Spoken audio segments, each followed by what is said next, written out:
बिस्मिल्लाहिर्रहमानिर्रहीम। आज का मेरा जो व्लॉग है वो एक तल्ख हकीकत के बारे में है और इंसान की जो तल्ख ज़िंदगी है उसके बारे में है। चीज़ें वाकई ठीक हो जाती हैं जैसे जैसे इंसान अपनी प्रैक्टिकल लाइफ में आता है और जो बिगड़ी हुई चीज़ें हैं वो सारी ठीक हो जाती हैं और आखिरकार वक्त करवट भी बदल लेता है। यानी कि जैसे ही आप ज़िंदगी में बढ़ते हैं और तो ये जो वक्त है ये अपनी करवट बदलता है और कुछ हालात आपके ठीक भी हो जाते हैं, ज़ख्म भी भर जाते हैं और हालात भी संभल जाते हैं।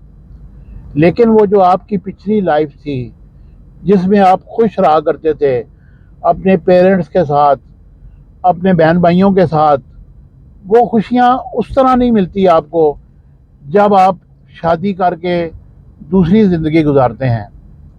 मगर हालात ठीक होने के बाद बंदा कंप्रोमाइज़ कर जाता है और मजबूरन कंप्रोमाइज़ करता है।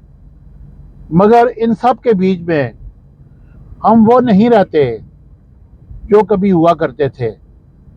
ये सोचिएगा कि ये ज़िंदगी कितनी तल्ख है, कितनी हकीकत पर मबनी है कि हमने इस ज़िंदगी को कैसे गुजारा और फिर वक्त के